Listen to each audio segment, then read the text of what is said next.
Hey, everybody. Welcome to another episode of John Has Trust Issues, where I talk about issues relevant to the worlds of zero trust and authorization in a few minutes. My name is John Martinez, and I'm the technical evangelist at StrongDM.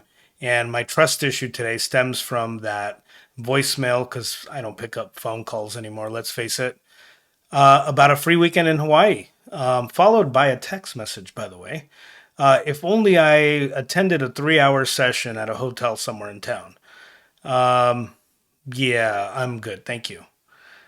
Let's talk about an issue that has hit a lot of people around the country. I would say, well, I wouldn't say, but the reports around this would say that over 100 million people were affected by this. Almost every AT&T customer has been affected by this latest data breach. This one, however, has an interesting twist to it in that it's related to the Snowflake attacks, the attacks basically on Snowflake environments run by Snowflake customers in late spring of 2024 that many of us watched go happening. And as disclosed by AT&T again on January 12th, and it's been reported widely, but specifically it's been reported in TechCrunch and SC Media. I have the links in the comment section. Like I mentioned earlier, 100 million people, or nearly all AT&T customers, and I'm talking about call logs, I'm talking about text record logs, basically metadata that was breached and stolen from AT&T's Snowflake environment. And that's the Snowflake connection. So, in an interesting twist, Wired reported that the hacker who stole the data was paid 370K by AT&T to delete the data. An intermediary that was working with the hacker, between the hacker and AT&T, believes that the only copy of the data was deleted because this person has access to the storage bucket in the cloud where this data supposedly was. That's what's been reported. So, what was stolen, and I'm taking it from a personal perspective, what was stolen and how could this affect me personally? So, one, we know that call logs were stolen.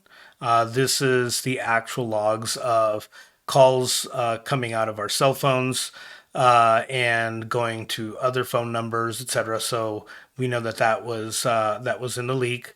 The other piece of data that was in the leak were text logs. So not the actual data, of course, but the logs themselves of what numbers AT&T customers have been texting. And also cell site ID information for a subset of those records was also confirmed to have been leaked. So you kind of understand that this data could potentially be damaging. But what we do know about the from the intermediary is that all of these call logs were confirmed to be real. So it's definitely a confirmation. But let's get to the damaging part. So, what could happen with this type of data? And I want to be very careful in describing it based on the articles and the news that I've read. Basically, it would be very easy for somebody, a nefarious user, to connect. Number one, connect calls to each other and start creating patterns, if you will, a social graph of these different calls. And then, furthermore, somebody could start doing reverse lookups of the phone numbers and start identifying people and who owns what cell phone and who's been calling who and who's been texting who.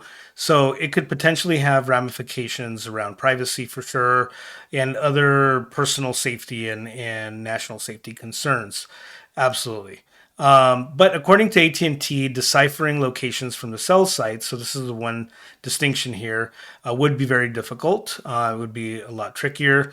The person looking at the data would have to know a lot of information about cell site IDs and things like that. Is basically what it was. So, according to AT&T, this is a lot less of a risk in connecting those calls, even though one could potentially identify who the callers were and what patterns they were calling and texting on. But it'd be pretty hard without knowing a lot of the underlying cell infrastructure to connect all those calls to the locations. So, from what's been reported, no other PII, personally identifiable information, has been compromised or leaked, and that would be things like social security numbers, dates of birth, things like that. So that's what's been reported. As always, make sure that you're rotating your passwords. Even though this is not necessarily a password issue, this is just a best practice. Make sure you're rotating your passwords. Make sure that your passwords are strong. Make sure that they're unique per site. So I'm talking to those of us that have loved ones in our family that could potentially be on AT&T, that are wondering today because they're reading it in the news what they can do to protect themselves. And so that's a big aspect of it. And also, you definitely want to tell your loved ones to use MFA. I've talked about that plenty on this show about using MFA. I'm going to go a little bit further here. And, there's really, if you're using any kind of modern password manager, there really is a better way to do MFA for sure that you can instruct your loved ones. Phishing resistant MFA, time bound MFA, and basically in passkeys, really if you want to get much more secure with your logins to different places, the passkey aspect of it. That's really, that's what we can do to protect ourselves and to continue protecting ourselves. Other aspects of this, as we all know, and I mentioned earlier in my trust issue, is that our phone numbers are leaked. We're going to be getting calls, we're going to be getting text messages, and at the end of the day, really for those annoyances, ignore them. Use protection around making sure that those numbers are reported as fraudulent, as bad, and that's about as good as you can do today. So that's the end consumer perspective of it. Let's talk a little bit about the data breach itself from the enterprise perspective. So we know this that it's easy to point the finger at Snowflake. Yeah, that's definitely something that's gone in the news before. But I'm going to bring up a couple of things here. What we know about this breach is that it was a Snowflake environment. We can deduce a couple of things based on that this account probably didn't have MFA protection turned on. And it probably, even worse, had some kind of stolen credential from a legitimate user that was either actively on the system or actively responsible for the data in the database, or it was inadvertent, and or it could have been a forgotten user. There's many different ways that this could have been exploited. So if you're a cloud customer, you know this from working with cloud environments, is that at the end of the day, it's the customer's responsibility. There is such a thing as the shared responsibility model, that if you've been a cloud user, cloud customer for a while, you know that this is something that all cloud providers have, including Snowflake, that you're responsible for securing your use of the cloud. So that includes setting up MFA. That includes other aspects of securing your identities on that cloud provider. So, at a very minimum, what you need to do again is to make sure that if you have local users that are logging in to your cloud environment, that they have strong passwords, that they have passwords that are not guessable, that you're rotating your credentials. This is your passwords, your API keys, and that you're putting on MFA. So I'm going to go through a couple of minimum recommendations for Snowflake, but any other cloud provider, is to enable phishing resistant MFA everywhere, including on Snowflake. There is ability to turn on MFA at the database level. So definitely it's something that you should go do. I put the links also in the comments here in the description of the show here. So that's number one. And number two is monitor misconfigurations and respond to them immediately, or in a short time. Basically, here what's key is the amount of time of exposure. You want to reduce that threat to a minimum. And number three is to set up identity federation. At this point, I mentioned earlier about using accounts that are local to the cloud environment.